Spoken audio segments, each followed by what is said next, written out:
Well, I'm here today with Ambrose Kamya with Kinga Safety. Ambrose, so good to have you here. Thank you, Nick. All right, we've known each other for a while, and I'm really excited to kind of explore a little bit more about your background and how Kinga Safety is now getting ready to go to the market. It's been a long journey. Yes, it's Excellent. been a long journey, a journey of learning, a journey of valleys and mountains, and it's been an interesting journey.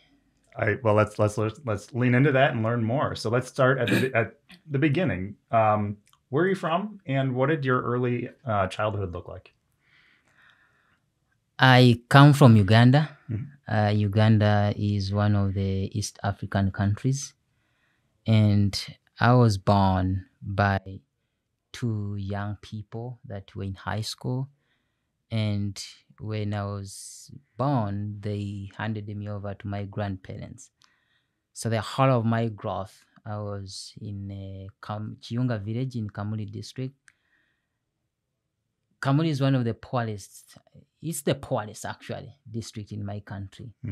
And I grew up with my grandparents, got fees from going to the farm, digging, doing farming and all that. I went to high school there. I finished high school, got a government scholarship to do my first degree. I did it from Mackay University. It's the best university in my country. That's when I moved from the village now to the city to do my undergrad. So my guess is that most of our audience is not familiar with an educational system similar to what you're familiar with. Can you explain a little bit more on the context of what you were learning in early education? And my guess is that you excelled because you got a scholarship. Talk a little bit about that. Yeah, that's interesting because I've also learned that for the 2 years I've been here that our education system is a little bit different. So back home, when you're 4 years, you start kindergarten, then you join primary, call it primary level, which is 7 years. And then after primary, you do secondary, and secondary has two sections, has ordinary, which is 4 years, and then advanced, which is 2 years. So you spend 6 years in secondary. And then after the 6 years, then you join university. Primary is just learning basics, learning how to use a pen, learning about the environment. It's just learning about the basics. And then when you finish the 7 years, you join secondary. Secondary is now when you start learning things like physics, like chemistry, like geography, like learning the normal science and art components. And then after 4 years, I finished the 4 years. And then in the last 2 years of secondary, you choose, during our time, we used to choose 4 subjects. We used to call them subject combinations. So I did physics, chemistry, biology, and math. So that's what I did at A level. And I finished, I got 16 points, and 16 points by then would get you a government scholarship. So I got a government scholarship to do a Bachelor of Science in Agriculture from Makerere. So that's how my journey was then. Got it. And so you're here in South Bend now. Yes. That's where we're at. And you're a recent graduate of Notre Dame. Tell us a little bit about that transition. So when I joined Makerere to do undergrad, I was lucky that my professor, who turned into personal mentor, Professor Fred Kirby, had picked me to run his international projects. So he was running a couple of projects with African Union, the UN, European Union, and he was looking for a student that could help do the management and the implementation, because professors are all over the place, and he used to call me his foot soldier. So he handpicked me, and then I started running those projects. And some of those projects were very interesting because I was looking at the entire agricultural value chain of my country, talking to people from the lowest farmer in the village, like my grandmother, to the biggest exporter in the country. I was talking to everyone. And during that process, I started identifying bottlenecks. And one of the things that struck my mind was I talked to exporters, and they were crying that they had no enough supply of organic products, because Europe was demanding a lot of organic products, and our country is a hub of organic products. And they were like, we don't have enough supply. And I was like, wait a minute, like yesterday I just talked to farmers in Wakiso and they were having a lot, and they were just like setting it on the normal market. I was like, what's the problem here? So I asked them, like, why aren't you buying these things from these women that have a lot of that?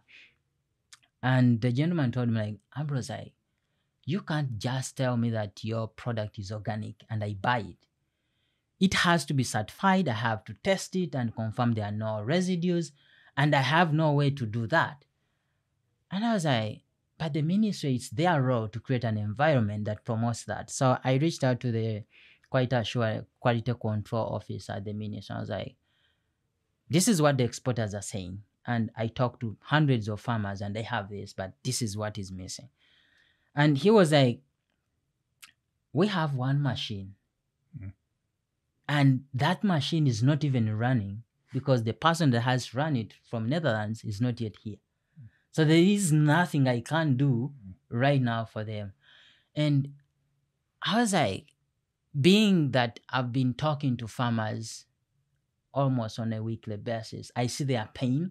You have something valuable that if you just have access to the market can change your life. You can take kids to school and do other things.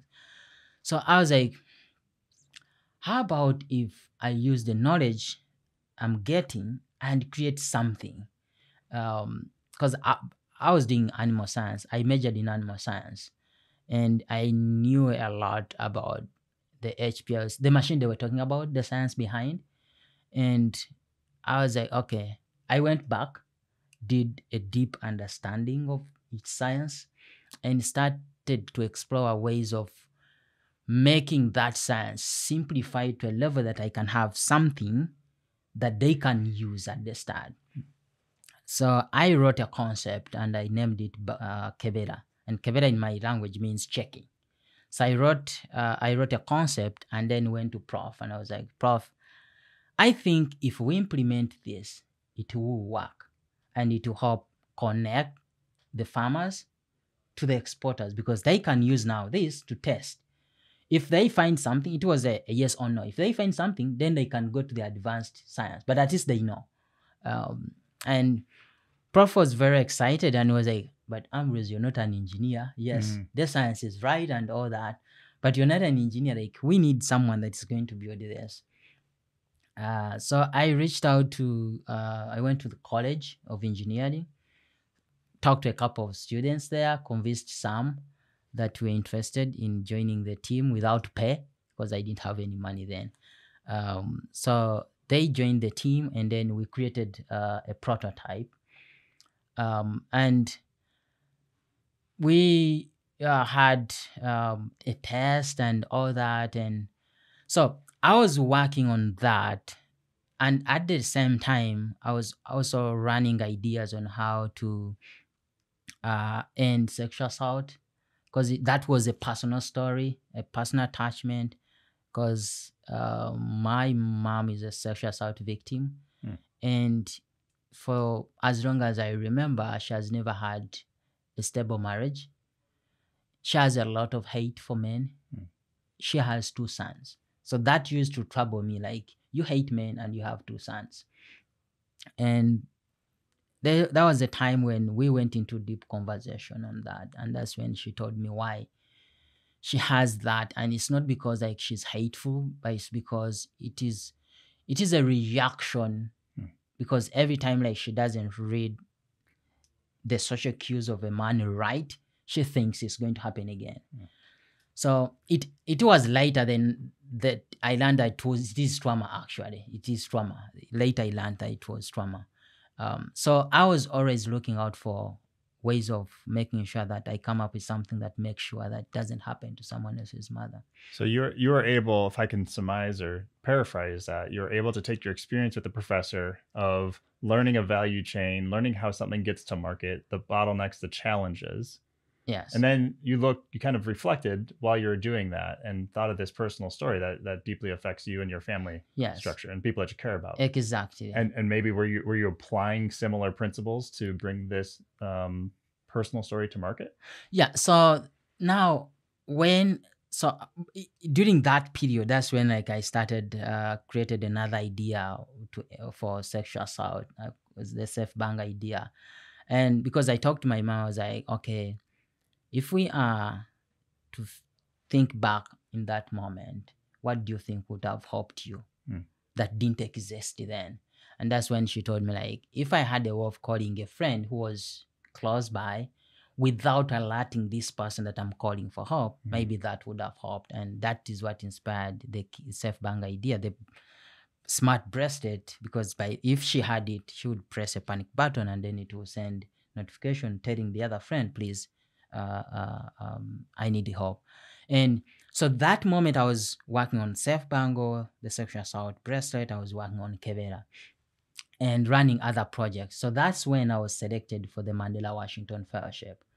And the Mandela Washington Fellowship is under the yearly program run by the US Department of State. And what they do, they competitively select young people from Africa and then bring them to the US for 6 weeks of training in whatever they are doing. So I was selected and I came to ND in 2019. And that's when I got to know about the STEAM program, because the students came and talked to us and I was like, this is a perfect program. And then when I went back, that's why I applied for the STEAM program. Can you share a little bit about STEAM and why it spoke to you, why you thought it was perfect for you? So STEAM is a master's degree in technology and entrepreneurship at the University of Notre Dame. And basically they train you to identify ideas and use science and technology to create solutions that then turn into businesses to have a global impact. Makes sense. So you're working on Safe Bangle, and you think there may be a market need for it. How did you bring that into your STEAM studies, and what did you learn about the market and working with the team from there? Yes. So during the STEAM program, I continued working with on Safe Bango, and the assumption I had was Safe Bango is going to help end sexual assault in colleges in the US because it's a big thing, it's a big issue, and I thought it was going to do that. But during REST Revenue, when I was working with the Idea Center, we focused on talking to students, talking to technical coordinators to get feedback if this was the right solution. And it wasn't. So students didn't like it because they had so many smartwatches and they thought it wasn't the right idea, though they had the problem. So I was like, okay, this is not the right solution, but the problem exists.